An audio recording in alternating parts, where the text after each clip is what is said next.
Baik saudara-saudara, pada kesempatan ini saya ingin berbagi dari Efesus 5 ya, mulai dari ayat 15 hingga 17. Demikian bunyinya ya. Karena itu, perhatikanlah dengan seksama bagaimana kamu hidup. Janganlah seperti orang bebal, tetapi seperti orang arif. Ayat 16. Dan pergunakanlah waktu yang ada, karena hari-hari ini adalah jahat. Ayat 17. Sebab itu janganlah kamu bodoh, tetapi usahakanlah supaya kamu mengerti kehendak Tuhan.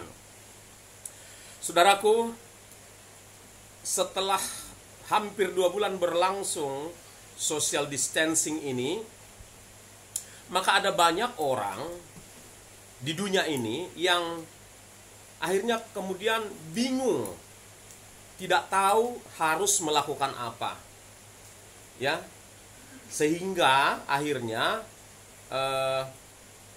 lari misalnya ke medsos, dan di medsos pun yang diposting adalah hal-hal yang menurut saya, mohon maaf, kurang bermanfaat atau kurang berkualitas. Jadi hal-hal yang hanya untuk fun-fun saja begitu, saudara-saudara. Kalau yang dibagikan itu masih mengedukasi, menghiburkan, dan lain sebagainya, yaitu baik saja begitu ya, mengusir kejenuhan. Tetapi kalau yang di-share itu adalah hal-hal yang tidak bermakna, saya kira itu adalah sia-sia, dan itu merupakan wujud dari kebingungan, tidak tahu harus melakukan apa. Namun bagi orang yang sudah tahu firman Tuhan dan yang sudah didiami oleh Roh Allah, ya, orang yang tergolong anak-anak terang seharusnya dapat mempergunakan waktu-waktu ini untuk bermanfaat. Pertama, mempermuliakan Tuhan. Yang kedua, bermanfaat untuk dirinya sendiri. Kemudian bermanfaat juga untuk orang lain. Saya kira itu, saudaraku. Karena di hari-hari seperti ini, suasana seperti ini, kita bisa tergoda untuk melakukan hal-hal yang tidak penting, saudara-saudaraku. Bahkan kita bisa tergoda bingung dan lain sebagainya. Nah, jika kita perhatikan sesungguhnya Efesus 5 ini, saudara-saudara, ini berikutnya tentang hidupnya anak-anak terang. Ya, bagaimana seharusnya anak-anak terang itu hidup, saudara-saudara. Namun saya sengaja skip ke ayat 15 karena faktor waktu. Saya ulangi sekali lagi. Karena itu perhatikanlah dengan saksama bagaimana kamu hidup. Nah, firman ini, ayat ini menegur kita supaya kita memperhatikan bagaimana kita hidup hari-hari ini. Sudahkah kita hidup benar? Sudahkah kita hidup menggunakan waktu-waktu yang ada, saudara-saudara? Karena di Mazmur 90 juga ada dikatakan, ajarlah kami menghitung hari-hari kami sedemikian sehingga kami beroleh hati yang bijaksana, saudara-saudara. Nah, itu dia. Yang pertama, mari saudara perhatikan bagaimana saudara hidup, ya, bagaimana saudara hidup hari-hari ini. Lalu bagian yang kedua dari ayat 15 dikatakan, janganlah seperti orang bodoh, ya. Janganlah seperti orang bodoh, tetapi jadilah bijak, jadilah arif, gitu ya. Jadilah arif, jadilah bijak. Nah, ayat yang ke-6 dikatakan, dan pergunakanlah waktu yang ada. Nah, ini dia penonjolannya di sana, penekanannya di sana. Pergunakanlah waktu yang ada. Sudahkah saudara mempergunakan waktu yang ada ini dengan benar, dengan baik? Atau malah saudara wasting time, buang-buang waktu, melakukan hal-hal yang aneh-aneh? Saudara-saudara, mari saudaraku, pergunakanlah waktu yang ada ini sebaik mungkin. Meski saudara nggak bisa keluar bekerja, tetapi di rumah juga saudara bisa bekerja. Nah, saya ingin memberi kesaksian singkat. Setelah memasuki minggu kedua dari social distancing ini, saya merasa sepertinya Tuhan berbicara kepada saya begini, lihat, seluruh dunia saat ini tidak bekerja dan berada di rumah, seluruh dunia. Nah, sekarang kamu pun ada di dalam rumah. Kalau orang lain tidak bekerja, sekarang giliran kamu yang bekerja. Kamu sebagai pemberita Injil, giliran kamu yang harus bekerja. Nah, dari sana saya sontak dan terdorong untuk membuat video-video tentang akhir zaman, video-video tentang pertobatan, video-video penginjilan, serta video-video penguatan untuk orang yang mendengarkan, saudara-saudara, bahkan video doa dan lain sebagainya, saudara-saudara. Nah, awalnya kami mengalami keterbatasan paket, saudara-saudara, sehingga memasuki minggu ketiga kami sempat mandek, tetapi kami berdoa kepada Tuhan, dan Tuhan dengan caranya yang ajaib menyediakan paket serta menyediakan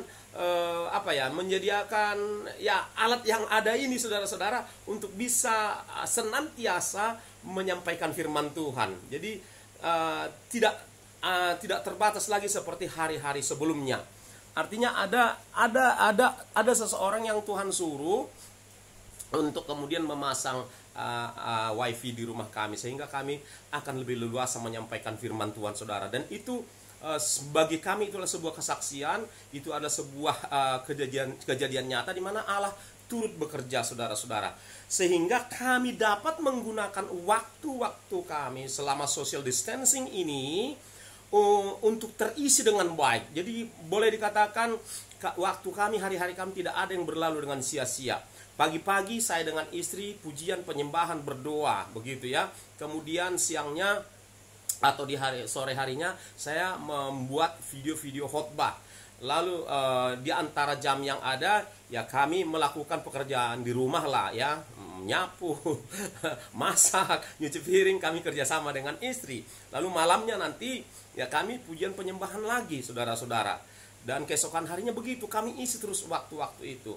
Ya, kesempatan-kesempatan lain tentu kami berbagi juga dengan orang-orang tertentu. Di tengah keterbatasan kami tetap berbagi apa yang bisa kami bagikan, saudara-saudara, berupa sembako dan hal yang lain yang kami bagi, saudara-saudara. Nah, disinilah, saudara-saudara, dikatakan, dan pergunakanlah waktu yang ada. Jadi puji Tuhan, kami karena anugerah Tuhan, kami bisa menggunakan waktu yang ada.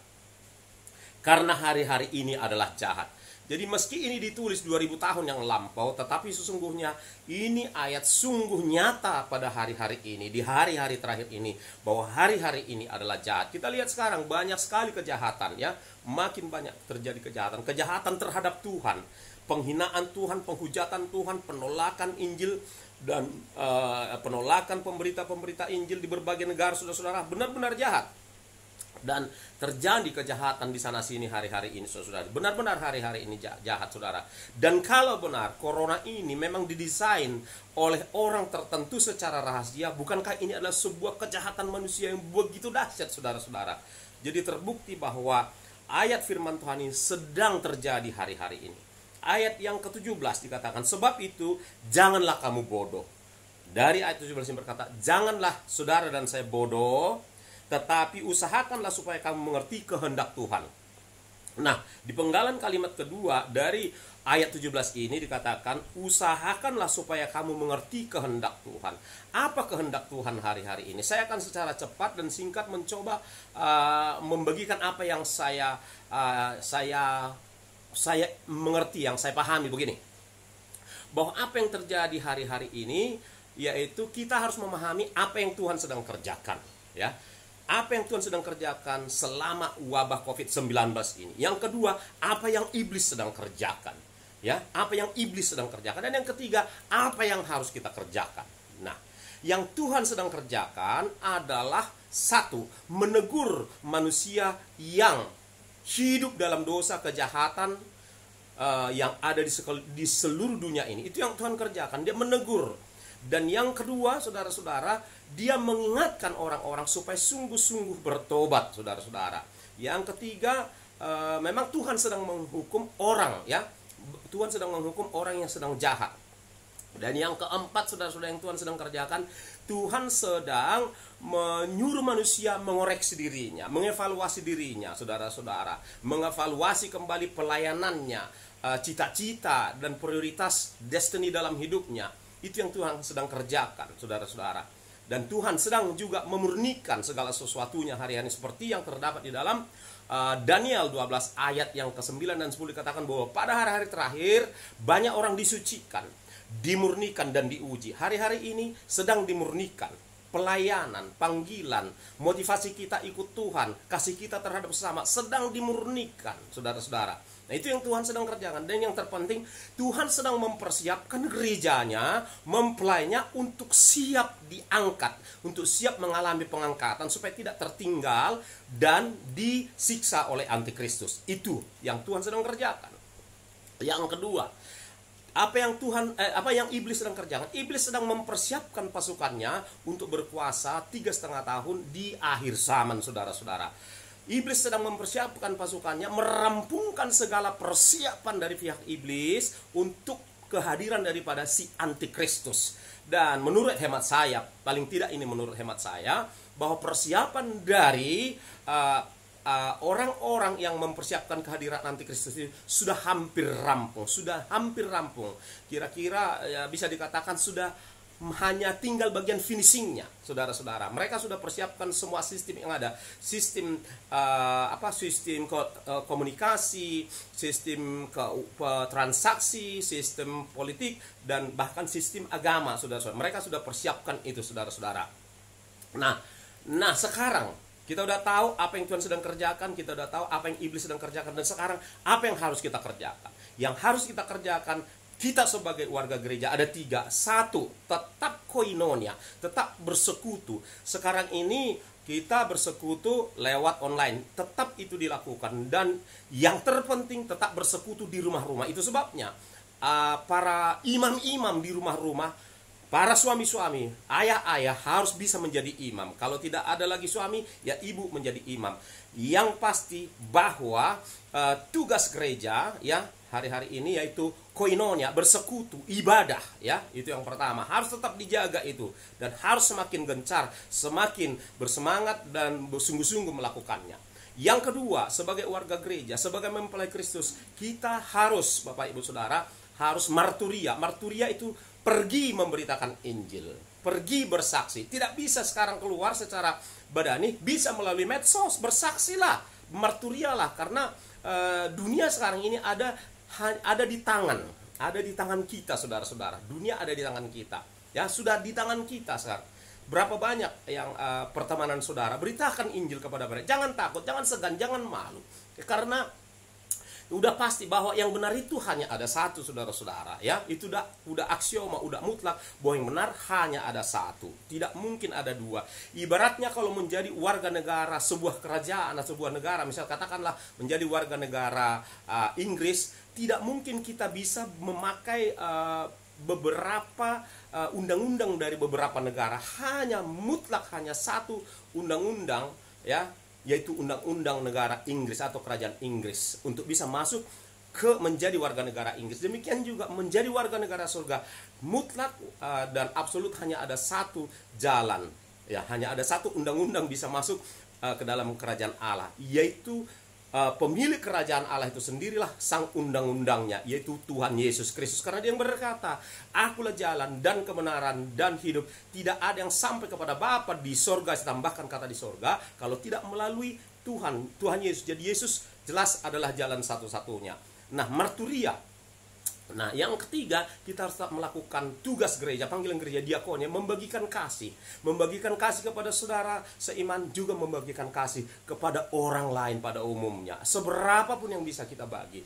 Nah, itulah saudara-saudara yang menjadi pokok renungan kita hari-hari ini. Nah, oleh sebab itu sekali lagi tambahan buat hamba-hamba Tuhan, anak-anak Tuhan, saudaraku, ya, jangan ikut jadi seperti jemaat biasa, ya. Jangan kita ikut bingung, kebingungan, tidak tahu harus melakukan apa, ya. Kita sebagai pelayan-pelayan Tuhan, hamba-hamba Tuhan, jangan ikut bingung, jangan sama dengan jemaat, jangan serupa dengan jemaat. Kita harus lebih daripada mereka. Meski kita juga sedang mengalami fakta, kesulitan makanan dan lain sebagainya, tetapi kita harus lebih daripada mereka. Kita harus tetap melakukan 3 panggilan utama dari gereja ini, yaitu tetap membangun koinonia, persekutuan atau ibadah. Yang kedua, tetap melaksanakan marturia atau penginjilan atau bersaksi. Dan yang ketiga, saudara-saudara, tetap melakukan panggilan ketiga, yaitu apa namanya, pelayanan kasih.